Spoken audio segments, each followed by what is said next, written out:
Om. Namaste, everyone. My fellow souls, this new year, on one side of that page that you have is a mantra. I'd like all of you, let's look at that mantra now. We'll chant it together. And if you have problems chanting it, let me know. I can record it and send you in WhatsApp. I'll send you a copy of it. Or Pandit Vikram can do it for you too. I'd really like you to learn that mantra this year, and we'll talk about that. Let us chant together, and I've broken it down for you to understand, the words so you could pronounce it right. Om Yatra Brahma Vida Yanti Dikshaya Tapasa Saha Agnirma Tatra Nayatu Agnirmedha Dadhatu Me Agnai. So together now. Om Yatra Brahma Vidayanti Dikshaya Tapasa Saha Agnirma Tatra Nayatu Agnirmedha Dadhatu Me Agnaye. Beautiful. So as one of your goals this year, I'd like each one of you, take that home. I put it in slightly better quality paper. Put it someplace in your house or your room or something that you see it and you remember maybe once a day or once a week. You chant it to yourself. And our daughter here, Kritika, now will read the meaning. Namaste, everyone. O Agni, O magnificent and great Lord, I pray that you lead me onto the path of light and truth, that is, the spiritual light of knowledge and the higher intellect and self-truth, where is Brahmavida, the wise sages go, the truth which I will strive to live every day, with every breath and in every action of mine. I pray that you lead me onto this path where I can endow with the spiritual knowledge, which will help me to establish and experience my own peace of mind, peace of heart, and peace of being. Lead me into the realm where the light in within myself and through all my daily challenges I can practice Diksha, austerity and dedication, and perform my tapasa, penances with great discipline to bring myself closer to my goal of moksha. Bhaktua, grant me, O God, Medha, the insightful knowledge and practice of that knowledge, the intelligence to follow the righteous path which is traveled by the great ones. Today, I bow and I submit to your greatness, O God. Bless me with the strength and resolve to achieve my above goals, and lead me, O Supreme Light. Lead me to immortal peace and bliss. Beautifully done, Kritika. Give her a hand, a big hand. That is very well done. Now, like I said, I'll ask you to put that someplace where you can refer to it. Make it one of those things by the end of this year. You're not just learning, but you are practicing. I'm sure that many of you realize that most of my pravachans are around subjects which I've discussed on the phone with many of you. As we go about living our everyday lives, we take actions. Those actions are the results of decisions that we make in our lives. What is that thing that I always say? If you want to change what happens in your life, you must change the things you do. And to change the things you do, you must change how you think. It all begins with thought. And I see my Behan Siri is here. Behanji, welcome. So we make decisions. Every day we make conscious and sometimes not so conscious decisions in our everyday life. Can you see this? Everything that you're doing is a result of a decision somewhere. Right? And it can be a decision to also follow somebody else and take the thinking out of the process. You become a follower. So how many of us have made bad decisions in our lives? We've all made bad decisions at some point in time in our lives. We've made bad career decisions, we've made bad school decisions, we've made bad decisions in family arguments, we've made bad discussions with wives and with husbands.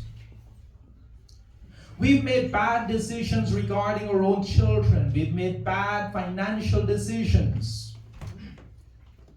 Sometimes we make these bad decisions over and over and over. But today let's talk about why do they end up being bad decisions and what can we do to help ourselves make better decisions. It's never too late. So with every decision you make this new year, wouldn't you like to make it a decision that does not fail you? Which bring you peace and love and unity instead of confusion and hate and dislike in your life. Like I always tell you, today you're making decisions that are creating your tomorrows. This week you're making decisions that's creating your next week. This year, you're making decisions that are creating your next years. And in this life, we're making decisions that are literally creating our next life. Karma at work. So our decision-making process is very important. So let's talk about this. Let's examine this. Especially for our younger ones who are here today, Sachin, you too. So how does intelligent people make decisions? How do we come to conclusions and what we're going to say and what we're going to do? And yes, even political decisions, financial decisions. This may be surprising. The fact is that most people somehow base their decisions on emotions. They're emotionally driven decisions. And right off the bat, I will tell you and you will realize that when we make emotionally based decisions, most of the time it is or they are decisions which we will come to regret because they're emotionally driven. So many intelligent people we know make such poor decisions in their lives. They do things we cannot believe, and it happens so often. Why does this happen? You see, our emotions, when left unchecked and out of control, takes over and messes with our intellect. We become impulsive. We make irrational decisions based on our emotion. See, these emotional people, they do, so some of the things are impulsive behaviors. They're very impatient. Think whether this is you. They're quick to anger. They're very quick to make an argument about everything. They do not take criticism well. And they're quick to tell you their feeling on any subject matter. Most of us, we make these decisions and they're influenced by our emotions, but we must learn how to separate our emotions from our decision-making process. But you're not the only one that makes bad decisions. You see in the Bhagavad Gita, if you recall, and one day we really got to go into the story of Bhagavad Gita because I think many don't know. Arjuna was on the battlefield overlooking the army of the Kauravas, against whom he will be fighting.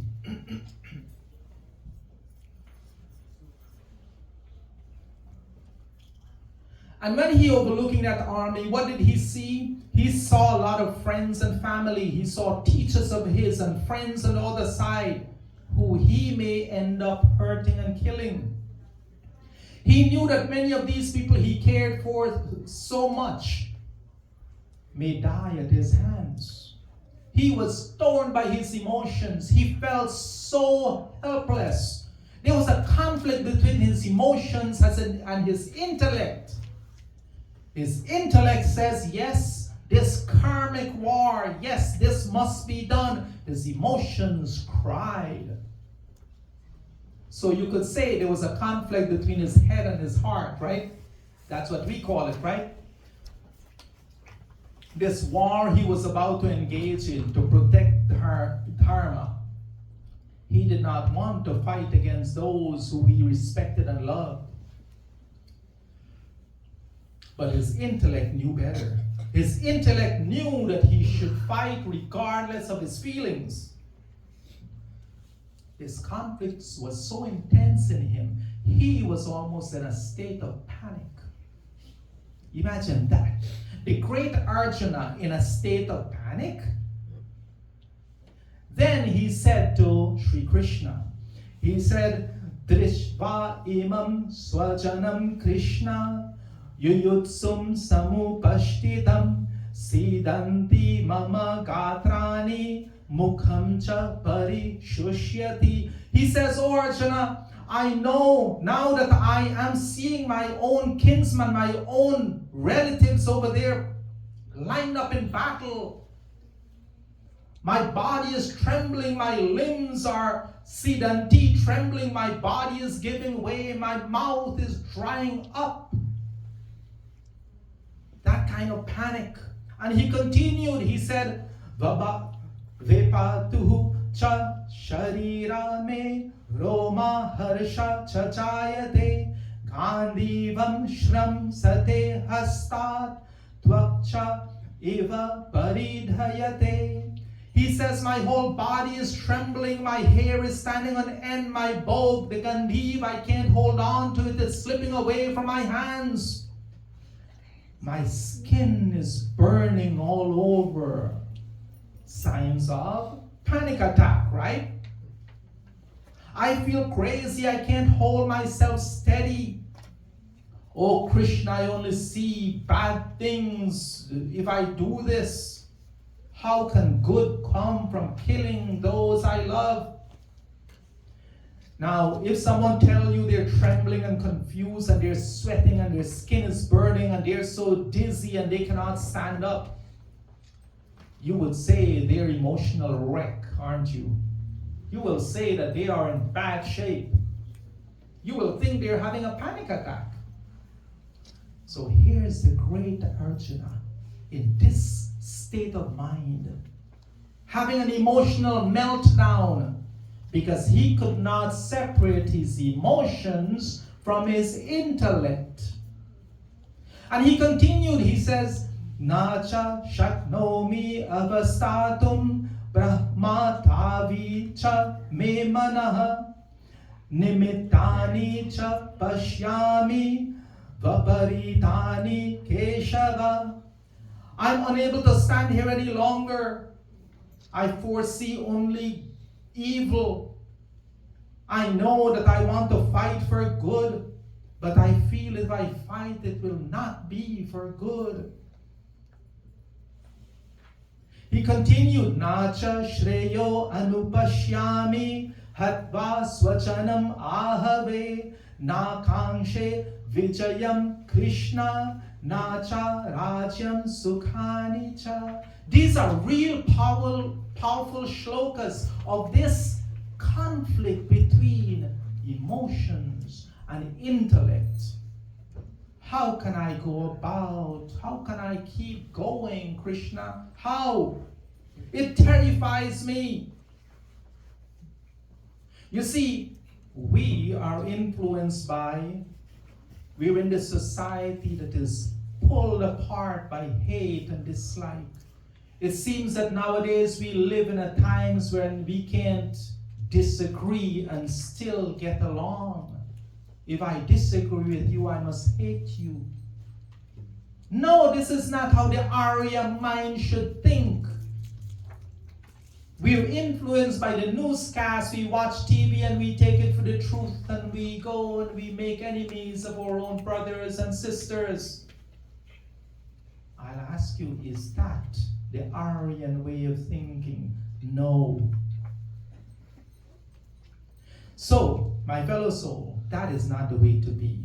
That is not us, that is not for you, that is not for me, that is not the Arya, the noble mind.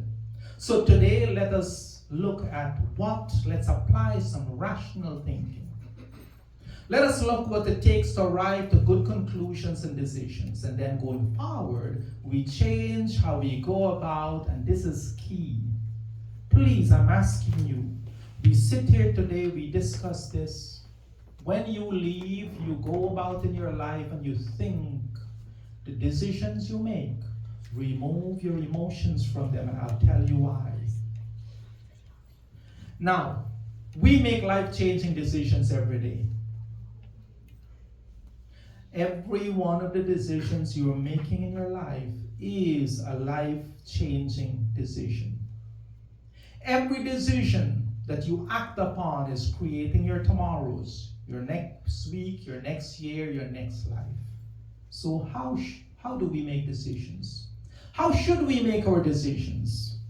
And please follow me along closely here. Good decisions are based on facts and logic. What do I mean? I mean that you gather the available facts or the truth about the matter, then you take a logical step-by-step systematic approach using those facts and your rational thinking mind, and you decide what you are going to do without emotions. That is, you're using facts, you're using your mind to analyze those facts, and you're coming to a logical conclusion without your emotions. Without taking sides here, how many of you voted in the last elections based purely on your hates and your dislikes? Many of us. I hear it all the time. We gotta think about that. Now, should we use emotions in our decision making? How many times have you done things out of anger? The emotion of anger. You've done things that you have later regret. Most of us have done that, right? You make an instant decision based on anger. You follow through and you do things that inflict pain and hurt on your loved ones. How many times have you made emotionally based decisions that led you to be deceived? Someone took advantage of you because the decision was emotionally driven. You see, we must keep our emotions out of the decision-making process. Your emotions are designed to feel and express your feelings. Your intellect was designed to help you make decisions. Two separate ways of looking at your environment. Decisions are not supposed to be made with your emotions. The follow your heart kind of decisions are the one that gets us in all kind of trouble. Follow your heart, don't follow your head. And this was Arjuna's dilemma. He was stricken, he was paralyzed, he could not move forward because of his emotions. He was defeated by his own emotions, his own mind. He was defeated before he started fighting. He was paralyzed into inaction. So how many of us are paralyzed by our emotions? Many of us, once in a while that happens. Arjuna's emotion, his heart says not to fight. His intellect says, yes, it's the right thing to do. And this my fellow souls, is one of the most profound teachings of the Bhagavad Gita, because it symbolizes that conflict that exists in every single mind, every single day of our lives. The battle, that inner battle which we must all eventually fight. So it is important to feel and express your emotion. Without emotions, we'd be like machines. We'd be like robots. Our emotions make us human. Simply put, when we make decisions, are they based on intellect or are they based on what feels good? We gotta make that distinction. When we make solid, good decisions based on facts and logics, they're usually decisions that are long-lasting. They bring you happiness, they bring you peace of mind, they may even return good on your financial investments. I don't mean to joke, but the reality, let's say that you base your emotion on who you're going to marry solely based on your emotions. You love that person so much, all you could think about is how you care about them and you love. You don't think about their drug addictions. You don't think about their drinking habits. You don't think about their free spending ways. You do not think about their inability to hold down a job. But you base that emotion, that decision to marry based on emotions. You do not consider the most important things relevant to make life a success. And of course, marriages like that fail. Because the decision was made by your heart, not your head. So, sometimes emotion is just not good enough. So let's look at some other emotions. If you make decisions based on jealousy, you will never make the right decision. You will find yourself engaged in some questionable and possibly embarrassing moments. If you make decisions because you're sad and miserable or you feel sorry for someone, that usually is not a good decision too. If you make decisions based on rage, anxiety, fear, resentment, bitterness, they will never be the right decisions. But that is exactly what many of us here, we do that every day, and we do so for the rest of your lives. So let's say you're going to buy a house, and you love that house. You love it so much. But when you don't consider where the neighborhood where the house is located, you don't consider the school system where the house is located for your children, you don't evaluate your neighbors, you don't think how far it is to get to work, but you love the house and you buy the house, would you do that? Many people do. How many of you know our older mother and father who bought their house based on love? Their children moved to Florida. So the older parents here in Queens sold their house and moved down to Florida, away from their friends and their social settings over here, and they go to Florida and they live in misery, and then later on they realize they regret. Then they move back. We see that happen all the time, right? I know many people have that happen. So you see, when we make initial decisions based only on the emotion of love for children and grandchildren and nothing else, aren't those emotions we will regret? So again, today, I want you to think. I want us to have a different way, a different approach to making our decisions. How do we make decisions? We gather information. Now let's say, and we've seen this happen, right? One person watches one channel and believe that's to be the truth. One person watches another channel, believe that to be the truth. And they make decisions based on that. And neither might be the truth. So we must be conscious of what do we consider the truth. We must be able to go and find our own truth and make decisions based on those truths. Because everybody do not do analysis the same way. So, my fellow souls, today, what I will ask you to do is that let us think. Let us think about every decision we are going to make and ask ourselves, are we basing our decision on emotions, hates, dislike, love, jealousy, and anything like that? Remove emotion from your decision-making process, and most of the time, you will end up making the right decisions. And lastly, let us look at this social emotion of pride, the kind of pride which we use to feed our egos, the kind of pride which leads us. We fight for recognition, fame, names, stature, positions in mandirs. We dress, showing again that side of us. I'll leave you with this, and you know this from our Shiva Sankalpa mantras. Om Yat Prajanam Udacheto Dhritischa. May my mind be full of discipline, intellect, and good memories.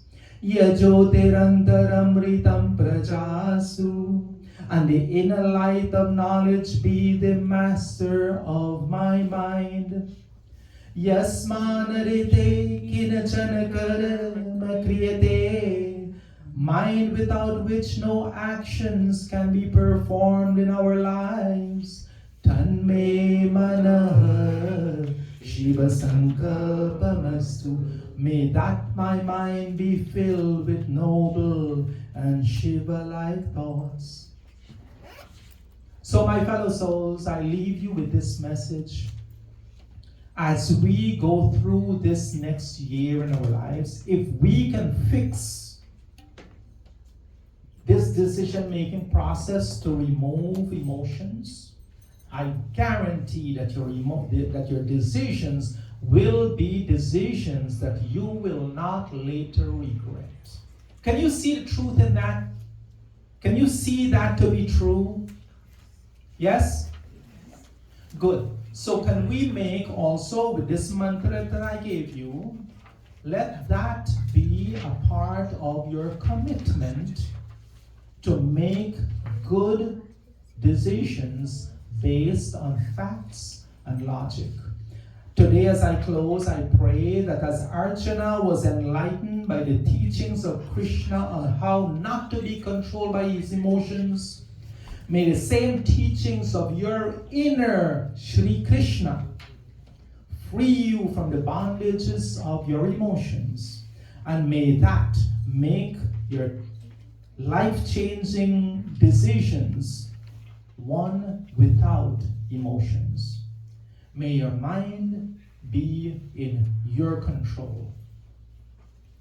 I thank all of you for being kind, patient, and attentive today.